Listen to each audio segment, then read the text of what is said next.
3, 2, 1. Here we go!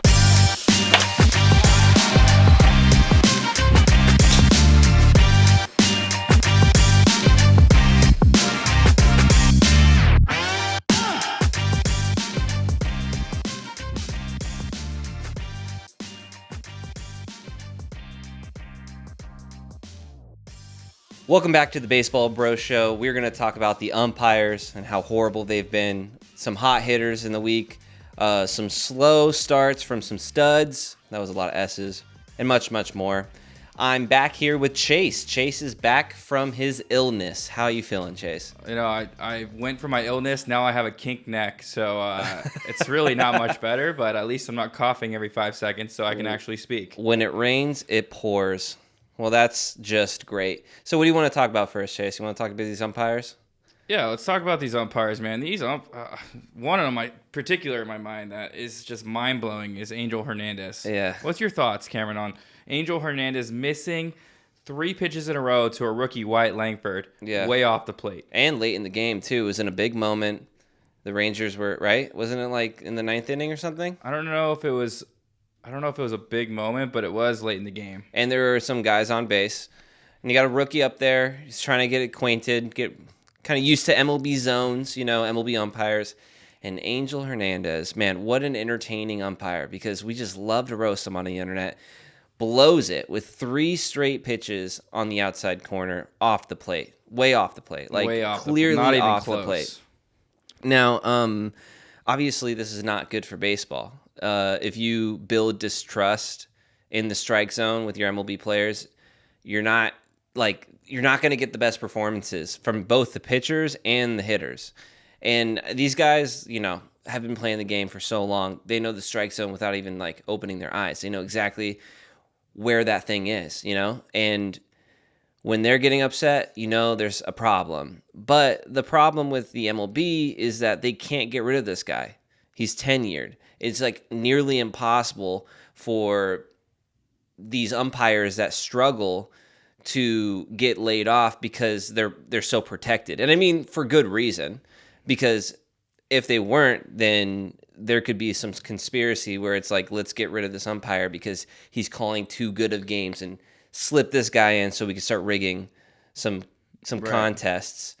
But I mean, do you think that has a play in Vegas where the Rangers are maybe getting a lot of the money from the public, to where Angel Hernandez got a call from MLB and saying, hey, you got to blow some calls here? Do you think Angel Hernandez is just on some sort of bookie's payroll right now, just freaking? I mean, it wouldn't be him betting. It would be somebody telling him to blow. That's the conspiracy theory that people have sometimes, is Vegas never loses, right? You think Ohtani's translators hitting up Angel Hernandez? Yeah, he's like, yo, I'm $4 million in debt to my best friend. I don't know if you saw the news. I just lost my job. And word came out I'm $40 million in debt, and that is accurate indeed. Holy smokes, dude. I think umpires have a hard job. I do think, though, that there are good umpires, which means it is possible for umpires to make the right calls 99% of the time. Angel Hernandez has proven over and over again that he can't make the correct calls, and the fact that he's still umpiring behind the plate is kind of ridiculous. So let me ask you this, though, because you played in college. Mm-hmm. When you got a guy like Angel Hernandez, now I'm not defending him at all in any sorts. Yeah. But there was 3 pitches pretty similar. One was way off the plate, but they were all off the plate on the outside corner. Yeah. Now, as a rookie hitter, he's calling that a strike. So is there an adjustment in your approach when you got a ball off the plate so significantly, but he's calling it a strike, to where you okay, I got to maybe protect the outside here because he's going to be calling that a strike? Yeah, no, that's a great point, because that's literally what will happen. Is usually the pitcher earns that corner, right? The pitcher's darting that outside part of the plate on the black every time consistently. And then the umpire will kind of give him maybe an inch or two if he misses outside, because he sort of earned that right to live in that area and get that called a strike. Now, in this case, I wasn't familiar with the entire game, so I'm not sure how he was doing consistently, like as far as like calling those outside pitches. But it seems like that first one wasn't even close to the zone in general, which made it laughable that the other two were also called strikes because it was just clear that he just Well, the third one, the one he got punched out on, was the worst one. it was even it was even more off. Yeah. So as a hitter, like when you're playing at a college level, at least you do have to make that adjustment. But like at a big league level, you should expect the umpire to like, I don't know, maybe the first time, like, okay, I could see how you can maybe think that's a strike. The second time, that's a little bit outside, bro, but like don't do it again, and then stay on that same plan of just like hoping he doesn't call it a strike. Exactly. Just like if it's not in my zone, I've trained my whole life to do this, and I'm not going to swing at balls. I'm just going to swing at strikes, because those were three like off-speed curveballs, right? Like, or They're sliders, cutters or sliders. Yeah, they had outside movement, so they started on the outside corner and then they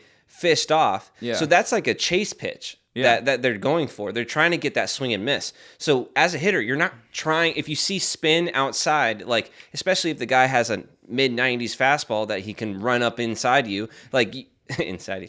Sorry, you can run up on you, right? Like you can't be. You got to be spitting on spin outside. Like that's not a pitch you're swinging at. So he did the right thing. I don't think you have to make that adjustment because the umpire is garbage. Now, like at this, I just feel like it shouldn't be accepted. I think the MLB needs to take a little bit further action than just banning him from the playoffs, because it ruins the game, and it also like gives those guys who want robot umpires another reason to push for robot umpires. Right. And I personally will like protest robot umpires. Do you think that performances like that are going to drive robot umpires to MLB quicker? Because obviously, you know, they're in Double-A. Yes. You've seen it with, I'm sure a lot of you have seen Paul Skeens have 2 calls in one game where he challenged and got them both right. Like, pitchers know the strike zone almost better than umpires do at this point, right? So is it good for baseball that umpires are controlled by technology? No, I don't think so. I think that the challenge is good. I think that would be good, especially if you do it quick, right? But I don't feel like the fun of the game, right? There still has to be like that the human fun aspect that of it. Yeah, that like you have someone to root for, root against. Like there's that like authenticity that you lose when you lose the umpire's decision to make a call. Like, for instance, I really liked that if you're dotting the lower half, right, as a pitcher the whole game, and then you just come a little under, like that umpire is going to give you that pitch. And it's sort of like a strategy as a hitter, like, oh, he's staying low, so like I gotta go for one when it's low. I like that aspect, and not to say, I know this is kind of counterintuitive because I just said how he shouldn't have changed his approach because those were 3 clearly balls on the outside part of the plate. But hitters do have to change their approach if it falls within reason. If it is like the dude's just dotting the outside corner and then it comes like maybe a ball outside and he gives it as a strike. Like that's something that we go back to the dugout and tell the guys like, hey, he's given the outside corner, but at least he's consistent. So maybe get a little bit on the plate and poke it to the right side of the field. Yeah, I mean, it's part of the game. Like, obviously, it's annoying and frustrating as a hitter to see a called strike there. But at the same time, you got to adjust. You got to realize that this is the umpire the rest of the game. Yeah. So you got to adjust to what he's calling strikes and balls, no matter what. In an age of like where we want to move digital, where we want to move AI, where we want to move to like this sort of perfection, like the imperfection is what we hold on to. It's the reason why people shoot on like cassette tapes. It's the reason why people like to see movies in film.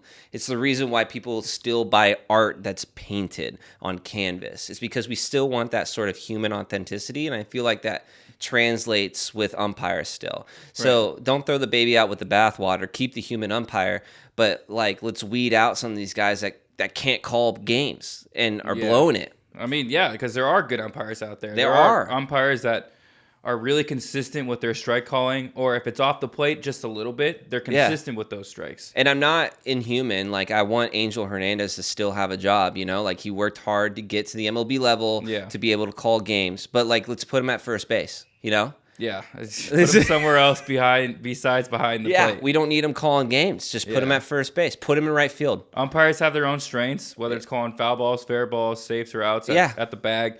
It sounds like Angel Hernandez, or it looks like Angel Hernandez, should never be behind the plate. Just put him at third. There's not a lot of plays at third. Maybe first base, he'll blow one, like where it's a half step. At least you could challenge that. At least you could challenge that. You could challenge You could be more accurate at those calls. Yeah, put him in a position where you can challenge that man. I mean, that's what I got. You got anything on that? No, I think we've pretty much touched all the points on that. And some things that could follow into that as far as like, the AI strike zone that we're talking about in the minors. Yeah. That could come just because of a couple umpires that fail to make calls. But I like having the option to challenge one pitch like a couple times. I don't want it to be where they were doing the headset and then they would get the pitch, wait a little bit, strike, wait a little bit, ball. No, the way they have it set up is perfect. Where it's like literally 5 seconds later, they know it's a strike or a ball. Yeah. Like right there and then. I think that's fine because everyone makes a mistake at least once. That's like the tennis challenge where it hits the line or not, out or in. Yeah. It's the same thing where it's just like 5 seconds later. Yeah. So I don't mind it. I mean, it's better. I mean, if everyone wants to lose or win fairly, right? And that could be a way that could happen. Yeah. So, I mean, it has to be within reason, though. Like, there can't be like a challenge every pitch, So, like, you need to have like a limit on that thing, like 2 or 3, save them up, right? Like 1 an inning or 2 a game. Two a game is, I feel like, absurdly fair. Yeah. And at least it won't ruin the momentum. Because there are some counts where it's like a 1 and 2 count with bases loaded. They miss a call. Yeah. That's bigger than just like an 0-0 count first pitch of the game. Leading off. Right? Yeah. So, yeah, I agree. Use it when it's worth it. And exactly. And that would offer like a new element to the game where it's like strategic when you use your challenges. Your challenge, exactly. Yeah. Okay, so let's move on, right? We talked last week. You weren't here, unfortunately. The other Chase had like a couple cool things to say about this. But we talked about guys who had really hot starts that weren't expected to do great. Young guys new to the league, maybe like a year or two deep, and what was that mentality behind having a hot start? Like, do you have to reset yourself? Like, try not to get carried away with it. Like, do you talk to that guy? Do you leave him alone? Mm-hmm. Now we're going to talk about some guys that should be having good starts, that are promising players in the league, but are not. And the two that we have pulled up are Julio Rodriguez and Francisco Lindor. Right. And what I'm thinking we talk about, since, we can't really get in the minds of someone who's struggling in the MLB, let's talk about as a fantasy owner. If you have Julio Rodriguez, if you have Francisco Lindor on your team, we're week 2.5-ish. That weird first week was kind of like a wash. So most people are within 2 weeks now in their fantasy leagues going into week 3. It's a longer slump than... Like, it's a more concerning slump now because it's been long enough. It's kind of getting to that point where it might be a little problem. Julio Rodriguez, just for a refresher, is hitting 186, no home runs, 2 stolen bases. That's kind of the redeeming aspect of it, 59 at-bats. Whereas Francisco Lindor, who is a little more mature, I think he's like 30. Yeah, he's 30 years old. He's hitting 129 with a jack, 2 RBIs, no stolen bases, and only 8 hits and 62 at-bats. So not great starts from either of those guys. Julio Rodriguez, he's only 23 years old. He's known for having slow starts in the season. Francisco Lindor really hasn't had an amazing MVP type year since being on the Mets. I mean, he was 30-30 last year.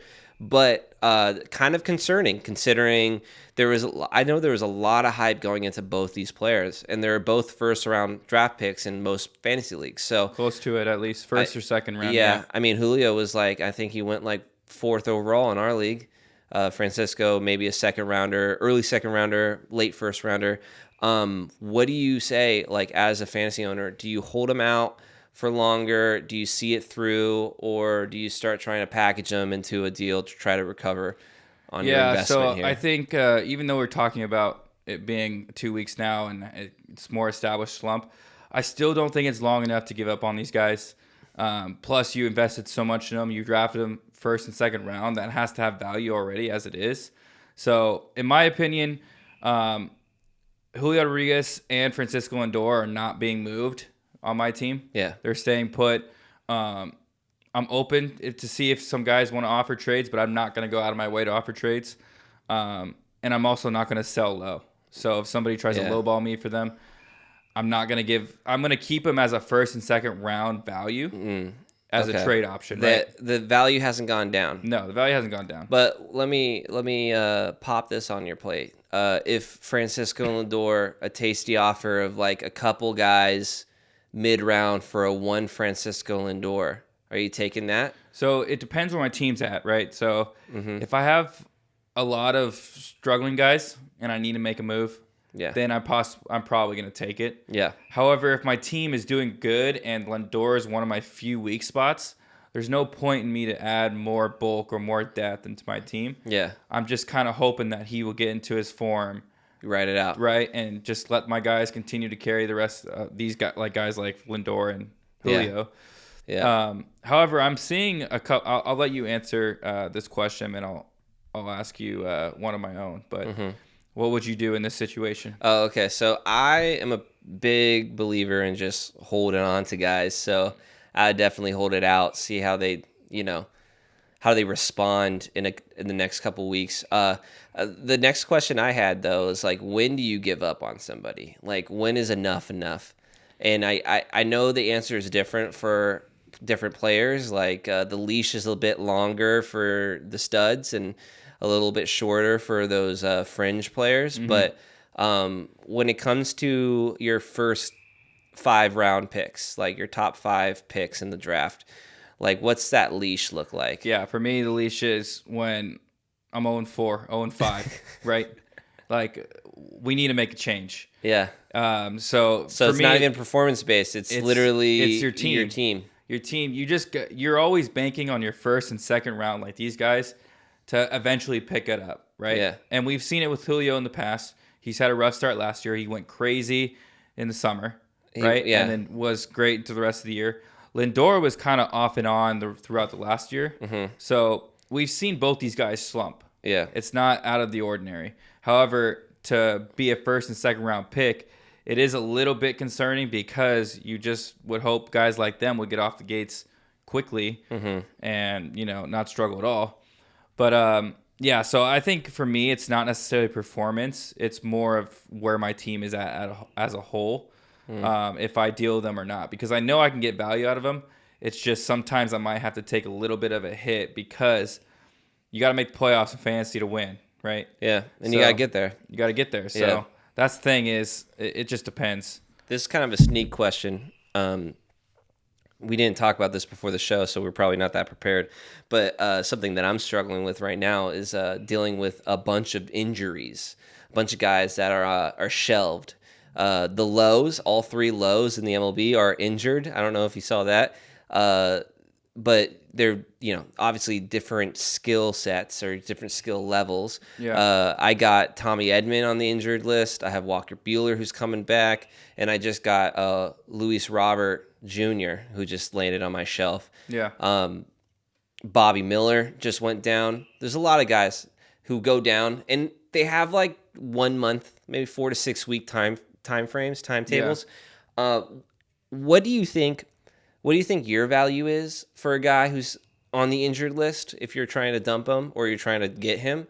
And then what do you think should be the value if you feel like, in our league, no one's valuing injured list players until they're like ready to come back within a couple days. They don't want them because the thing is with injuries is these are projections of them coming back. Yeah. They could have a rehab start, they could re-injure themselves. Yeah. Right? So you're never secured to come back until when they actually do come back. But with injured players, I value them.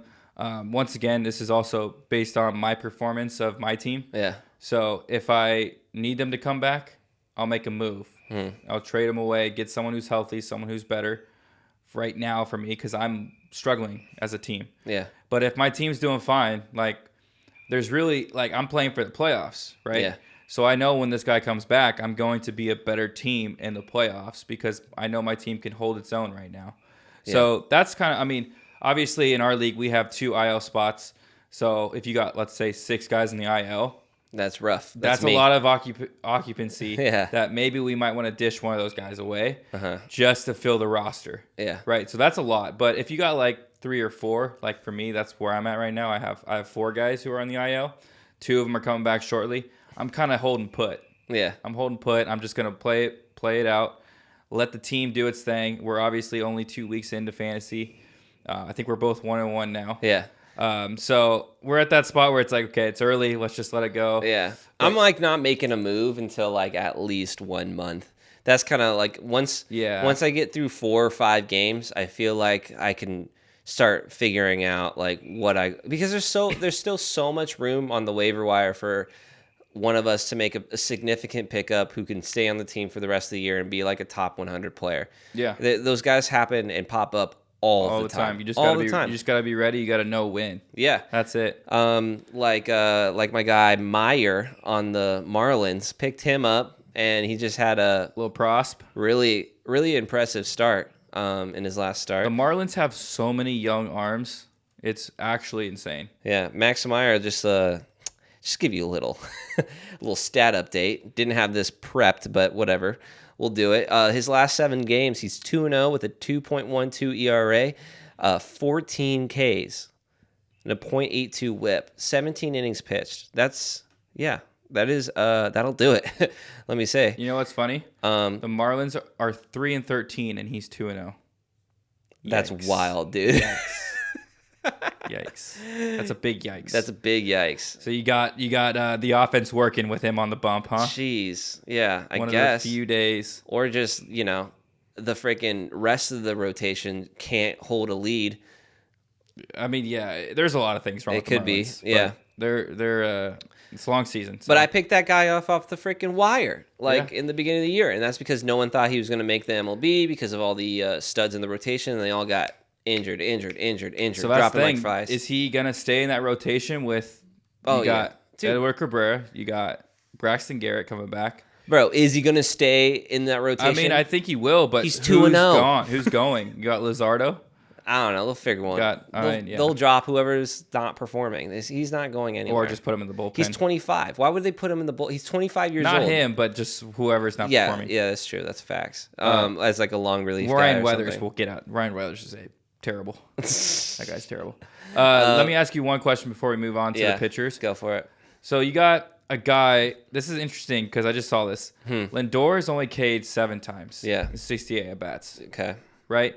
There is a struggle to where you're striking out a lot and you're not putting the ball in play, right? You're just not seeing the ball. 7 times in 68 at bats is not that much. No. Julio Rodriguez, on the other hand, 21 Ks Jeez. and 63 at bats. That's a 33% K rate. That's horrible. That's a little scary because he's not seeing the ball out of the hand. And he's obviously struck out a lot in the past, 175 times last year, 145 times in his rookie year. It's not an uncommon thing for him to strike out, but that is a little bit more concerning of a slump to see a guy strike out that much more. Yeah, but Julio Rodriguez has more hits than Francisco Lindor. Francisco Lindor has 8 hits in 62 at-bats. And, I mean, this is not much better. 11 hits in 59 at-bats, but 8 hits in 6. That's a 129 batting average. There was a point where he literally... I got him at a 103 batting average. Oh, really? Maybe updated. Today. Yeah. Well, there was a point where he was hitting like 89 on the year. Like it was recent that he got up to 129. Like let's see like his day by day. Let's see if I can pop that up 1 second. Because he literally like his last couple games, 2 for 4 on April 14th. 1 for 3, 1 for 6, 1 for 5, and then 2 for 5. So it seems like he's coming around then. Bro, before that...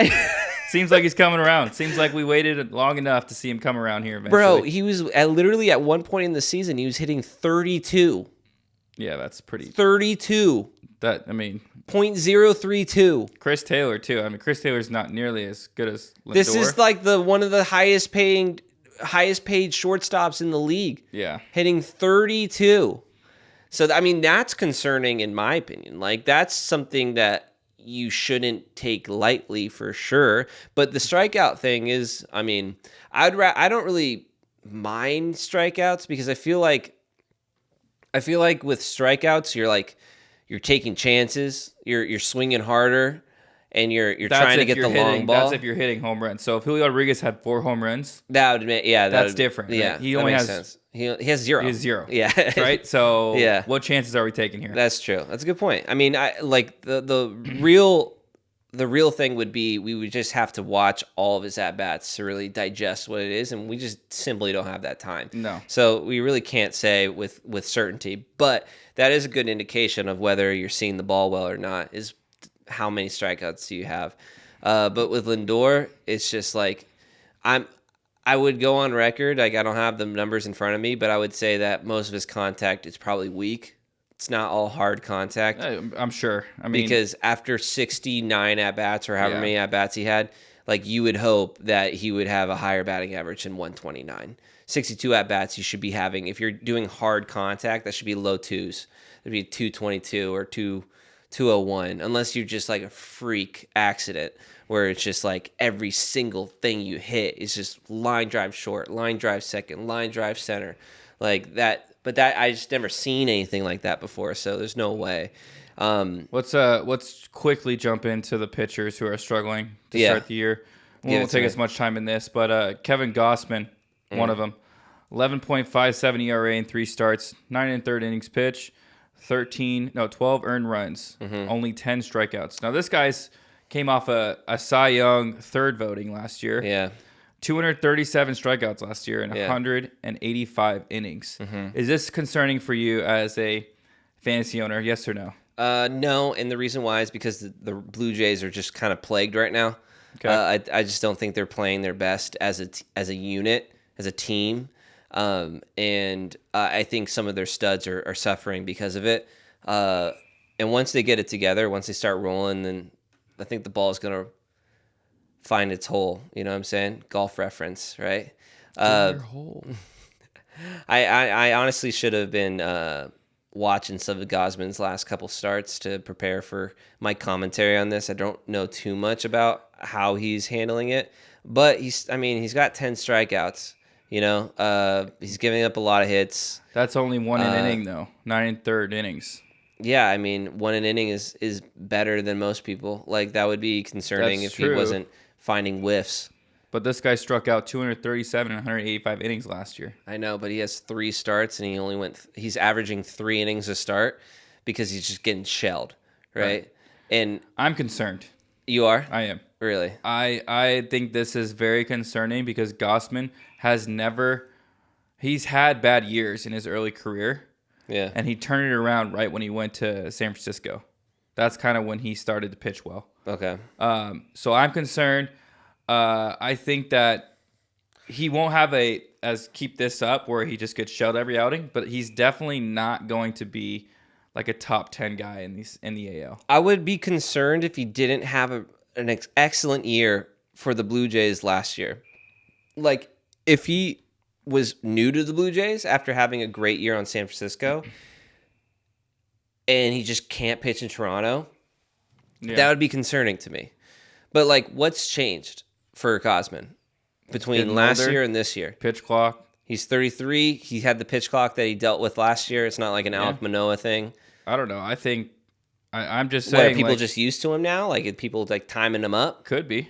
He's just not Could fooling be his anyone? velocity down. I don't know. I don't know. Let's check it out. Okay, you talk about the second guy. Yeah. So the second guy is George Kirby, the Mariners. I'm not as concerned for this guy. I think he's only pitched 2 years prior, both good years, just above 3 ERA. Strikeout rate isn't that good, but he's really good at getting soft contact. Last year he was Cy Young 8th voting. Right now he has an 8.16 ERA and only 13 strikeouts and 14 to the third innings.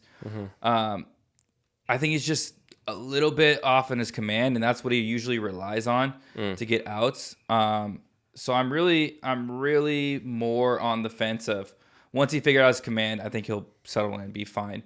Mariners also kind of that same boat as the Blue Jays, where they're not really finding their groove yet. The AL West really is looking pretty bad. Yeah. For having such good talent. AL West? The AL West. Oh. Why? Just because they're not performing? There's no pitching in that division. The only good pitching is the Mariners. I love that the Angels are, second place right now. That's Angels are, that's kind of funny. A little sneaky second. Sneaky second. Astros in the tank. I don't know how long they're going to be there for, but yeah, we'll see. Let's go over Kevin Gausman's last 3 starts. So his first one was against Tampa Bay. Second one, Yankees. Third one, Colorado at home. So the Colorado start, giving up 10 hits, 6 earned runs after 3 2/3 of an inning. See, that's not concerning you. That's giving up concern. 6 runs That's at home concern. against Colorado. That is bad. That is not good. But his first 2 starts were on the road against 2 really good teams. Okay. So that's a caveat, right? The second one was against the Yankees, in which he only lasted 1.1 innings and gave up 5 earned runs, 2 home runs. That's a stacked lineup, That's kind of hard to get through. I just read this article here, CBS Fantasy. His average fastball is back up to 93.9, which is about that's same it's been. Yeah. So that's good. I think it's a confidence thing. And unless he can get it together, which I think he would, he just needs 1 or 2 good starts under his belt against some bad teams just to get back into that confidence level. We can see similar results to last year. It doesn't seem like an injury. It doesn't seem like there's any external factors affecting him, unless maybe he had a baby or something that kind of sucks the energy out of you. I think we would have known. Yeah, I feel like that would have been some kind of article on that. But yeah. What do you think about George Kirby? Do you think he's on the same boat where you should be fine about him? No worries.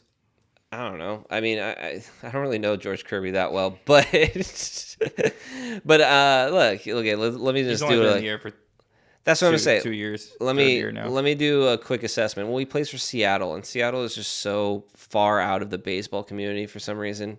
In my mind, hopefully, no one from Seattle. We got 2 Seattle guys on here, by the way. Sorry, Seattle fans. Yeah. You got to get your stars together. Yeah, I guess so. Yeah, I mean, let's see what his last 3 games were, because I think that plays a big difference. His first game was against Boston at home.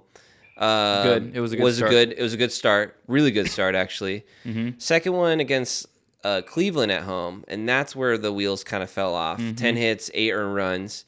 Then the third was at Toronto, ironically, where 5 earned runs. Not as bad as Gausman. He's not really. I don't think there's much concern here too with Kirby.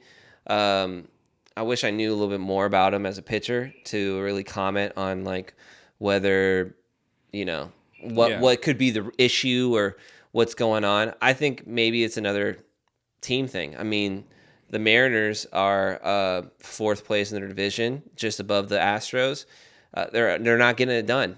If you watch Kirby highlights, you'll notice that he relies on command a lot. He has good stuff, but his command is everything. Yeah. And I think that's just what's missing right now for him. Yeah, I mean, that's just kind of like a thing where, you either have it or you don't that day. You either are finding the spots. Or that week or that month. Yeah. Right? True.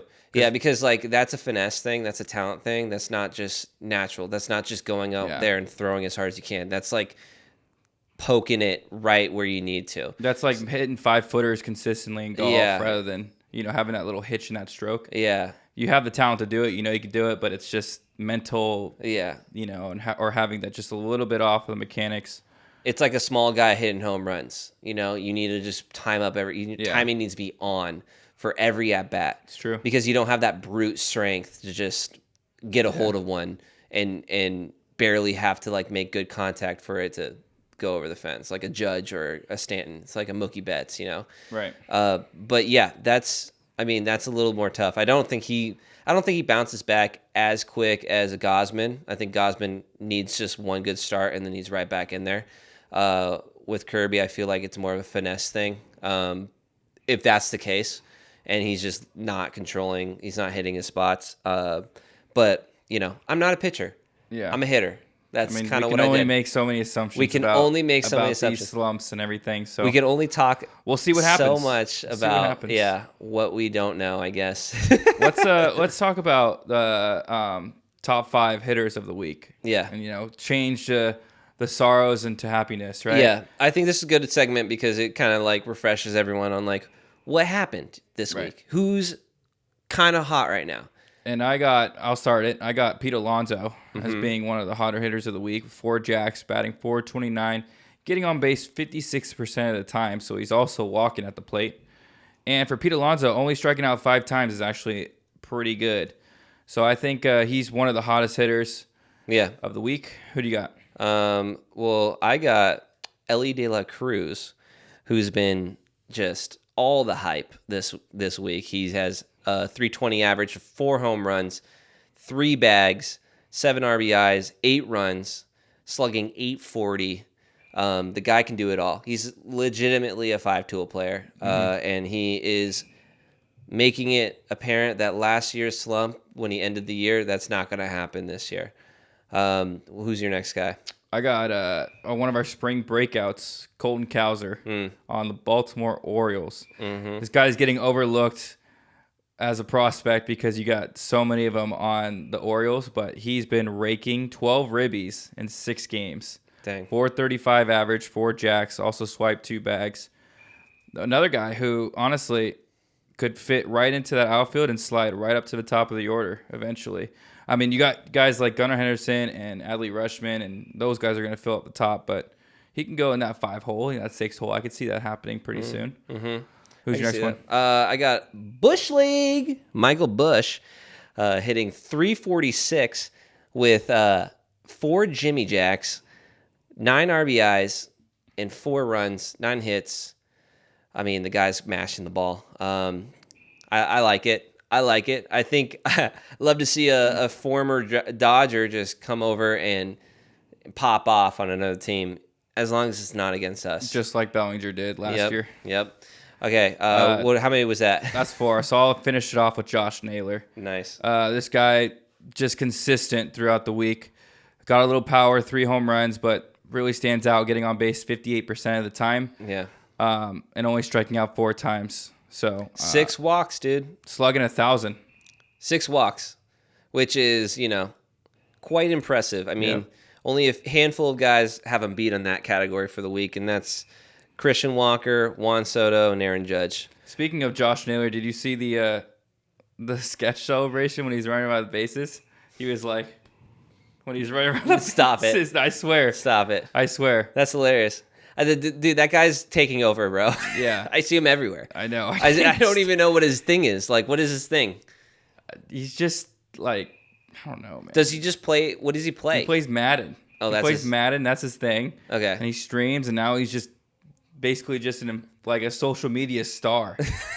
It's crazy how guys like him and other guys just become crazy on social media. I love how like our society just latches on to like a thing and then just really squeezes it for everything that it is. That guy did that What's up, thing. brother? Yeah, what's up, brother? Just doing that, and then now like everyone's Doing his celebrations. Yeah, as celebrations, or they're doing it like, hey, do you know what's cool right now? And they'll like, he'd be like, what's up, brother? They'll like go and talk to people. Have you seen that? Like social media interns doing that on sports teams? I've seen it like when guys are getting on the plane to go to a road game. Yeah. Like, you guys. Yeah. They'll be like, what's up, brother? And then the guys who know will be like, what's up, brother? Yeah, yeah, they'll do it. Yeah. The guys who don't will be like, what's up? And they'll like try to like touch the finger or something. It's honestly incredible what like entertainment is nowadays. I know, for us. dude. And it's this one guy who's just either plays the part really well or just has a little bit of he's a little bit on the spectrum. He's got to be faking it, dude. Right? You think? I mean he said he's not like there's nothing wrong with him. He doesn't have any like mental problems. Yeah, but like he's playing up. I think he's playing up a little. I mean, I don't know. Frick. Am I gonna get in trouble for saying that? I don't know. But no, I don't think enough people watch this to really care. All right. Anyways, let's wrap this up and finish with our hot takes. Okay, let's go for it. So, what's the first one is the division standings. Yeah, they're do that now? Yeah, let's do that right now because they're a little. I mean, I wouldn't say atypical, but they're interesting. A lot of recognizable teams. A lot of recognizable teams, but a lot of teams that we might feel like could overtake those teams. So I'm going to just rapid fire you right now, right?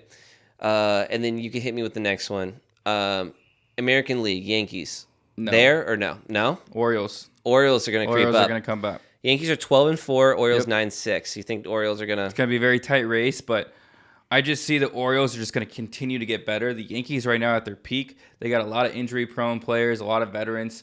They can fall off just as easy as the Orioles can come up. That's hilarious. Okay, American League Central is a tie right now, but the Guardians are edging. The Guardians, are they there or are they... I had the Guardians to win the division, so I'm keeping them there. Okay. Yeah, I would agree. I think the Guardians are a lock for the Central. I don't know. I think I picked I wouldn't say they're a lock, but they're definitely, in my opinion, the most consistent team in the division. A lot like the Royals right now on an all-time high. Good for them. It's good to see them on top of the leaderboard. You got Bobby Witt carrying that team. Oh, you have the Guardians. I have the Twins, dude. Actually, I have the Twins, and they're 6-8, and I just hate to see it, but yeah, I don't know. They're not looking great. Yeah, I don't know about the Twins. I mean, they're not out of it. Obviously, it's so early, but I just think the Guardians will stay up there. Yeah. Stephen Vogt. All right, American League West. The Rangers are in first place. Are they staying or are they dropping? They're staying. They're staying. I think so. Astros last place, 6-11. They're definitely not staying there. Yeah, I think the the A's are Astros, 7-9. Yeah. What? Yeah, I don't know about that. Angels are 7-8. We'll see. The American League West is all out of sorts. It's all out of sorts, except for the Rangers being up top. That's the only correct position. I don't know. I don't know if they stay there. The Rangers. It's a tough division, and like I said, it's not going to be a pull away, but I think they'll end up winning the division. Okay. There's a lot of Astro players that aren't playing to their full potential right now that I feel like. Oh, definitely. That once they get it together, they'll get it together. Yeah. National League East, the Braves. Yeah. I mean, that's a lock, right? It's a lock. Yeah. National League Central, the Brewers. Now, the Brewers are really surprising me a lot, just like the Pirates. Pirates are 11-5, Brewers 10-4. It's that Christian Yelich, dude. I'm telling you. I mean, not just Yelich. You got Jackson Churio, who's a rookie who's playing well. Yeah. You got a lot of starters who are playing well. But it starts with one guy, and when you're freaking MVP, he's the anchor. He's definitely the anchor. When to your that MVP team. is stepping up, everyone else steps up. That's what a lot of these teams that are struggling are missing. Just like that. Yeah. That momentum, you know.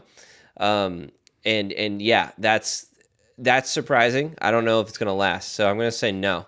I'm going to say that I got the Cubs winning that division. You do? Mm-hmm. Who did I have? I can't even remember. You said the Reds. Yeah, I still think the Reds. Or maybe the Brewers, you said. I don't know. I don't know. But anyways, I like the Pirates this year. Yeah, they got a lot of young talent. I do. A lot of young talent. I don't know how long. And they don't even have Skeens. That Skeens is still marinating. He's gotta come up soon, dude. He's still marinating down there. He's got too much of the big league like stuff. He's got too much and juice. The demeanor. He's so much juice. And he's got a lot of influence around him because of his dating situation. Yeah, I don't even care about that though. But I'm just saying, like that sometimes like propels you. Just think of Justin Verlander. Kate Upton. Do you remember Kate Upton effect? Yeah, that's true. But you remember when he faced Jackson Holiday in spring training? It was a big deal. Carved him. Carved him up. Just carved him. Yeah. And he's up, and Skeens isn't. Yeah. Oh, we didn't even touch on Jackson Holiday. We can touch on that after. National League West. Dodgers, yes. Dodgers lock. Yeah. Easy. Although. There is a lot of teams in this division, other than the Rockies, that I can see make a push throughout the year. I'll tell you this much: the Giants shouldn't be 6-10. No, they're gonna finish over 500. Yeah, they should be much better, and it's only a matter of time before they start making a push. Diamondbacks. If I had I don't know. I think it'll go Dodgers, Diamondbacks, Giants, Padres, Rockies.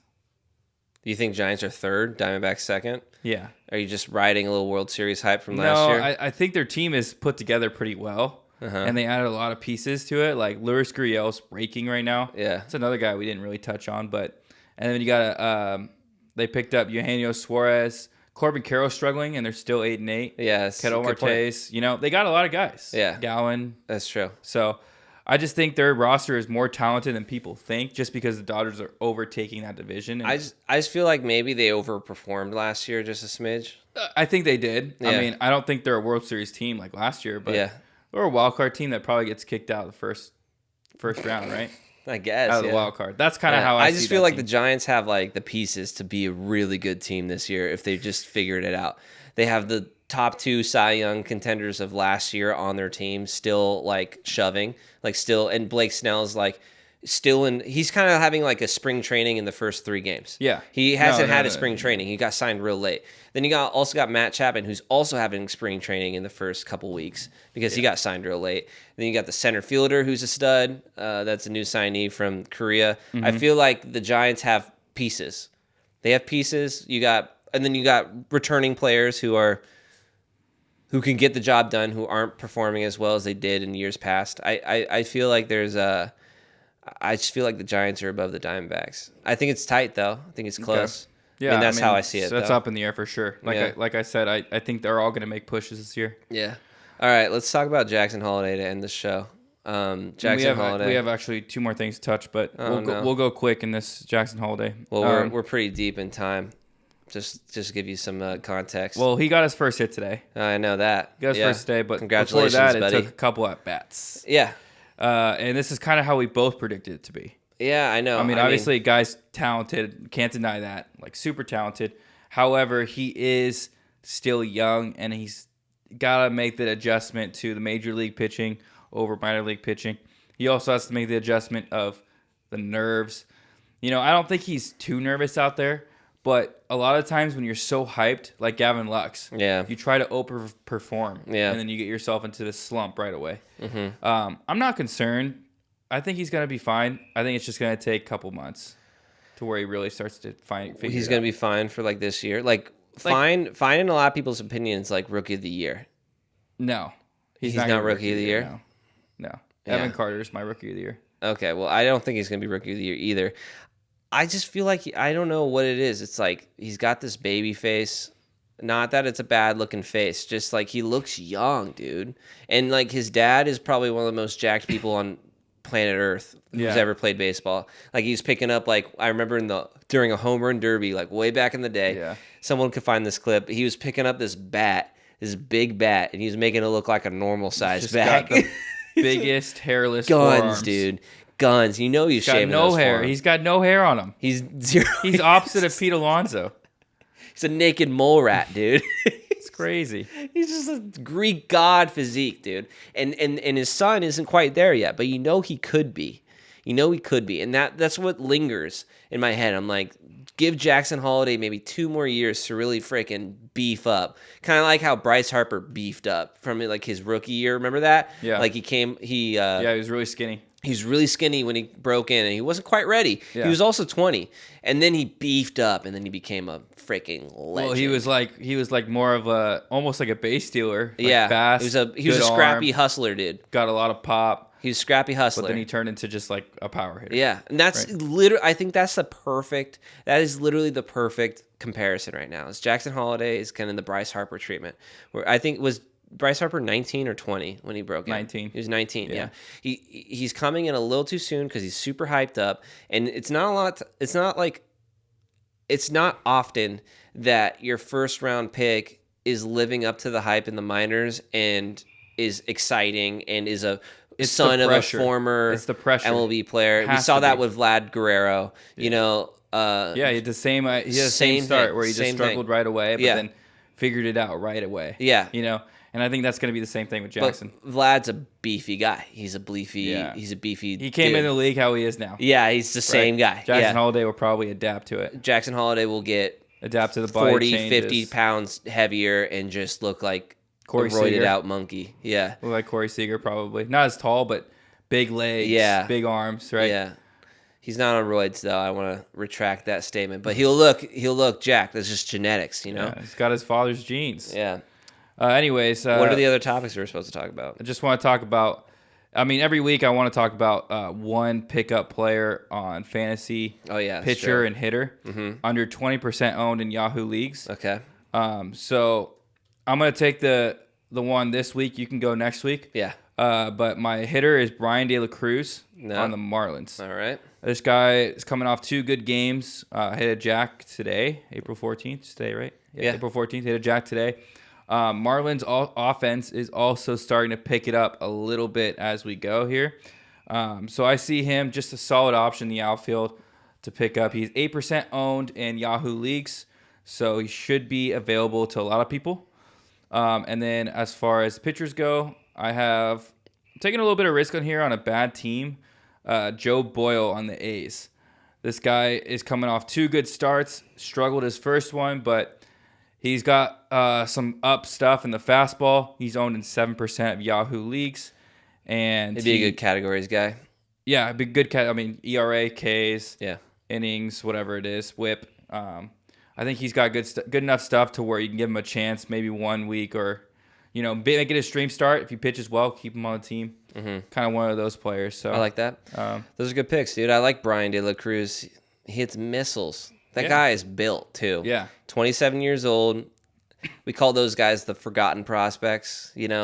Kind of the Lewis Brinsons. Yeah. Oh, not even Brinson, but you know what I mean. Like, who's like a good one? Jurickson Profar. Yeah, Jurickson Profar would be. Yeah, that would be a great comparison right there.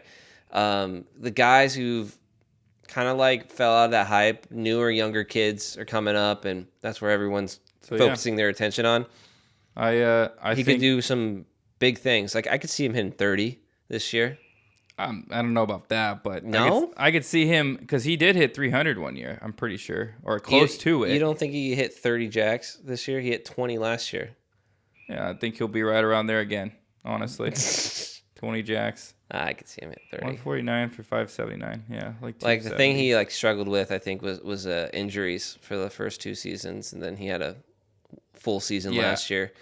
Fullish. Played 153 games, so yeah, almost full season. But yeah, but that's like he got 9 games off, dude. Yeah. That's a full season. No, I think he's worth a shot. I mean, if you're looking for an outfielder, at least if you have strong enough outfield, you need an infielder. Yeah. Don't bother, but it's just something to keep your eyes open to. I love it. But anyways, good podcast today. I'm excited to be back. Yeah, welcome back. And looking forward to the rest of the MLB season. Yeah. Anything else you got? No, that is it. Tune in next week, and I thought that went really well, man. Yeah. We were like tight. We were tight with it. We're freaking on it. We knew what we needed to talk about and when we talk about it. It's great when we could talk about the season because things are happening. So much more options. I'm sure we didn't touch a base on some of the things that happened this week, but touch a base. I like how you phrased that one. Touch base. That's a baseball pun, everyone. That is a baseball pun. All right. 3, 2, see you next week. 1.